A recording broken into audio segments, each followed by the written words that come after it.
Dôležité informácie týkajúce sa série Eagle od Delta Armory. Keďže procesorovka Eagle vo vnútri zbraní je citlivá a vieme, že prepravné spoločnosti sa niekedy k balíkom nechovajú najjemnejšie, rozhodli sme sa, že bude lepšie, keď si ako zákazník nakalibrujete spúšť, keď ku vám zbraň dorazí.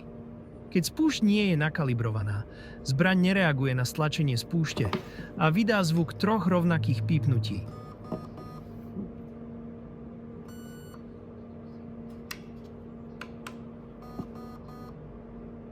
Kalibrácia spúšte je veľmi jednoduchá. Stačí, ak budete postupovať podľa týchto krokov.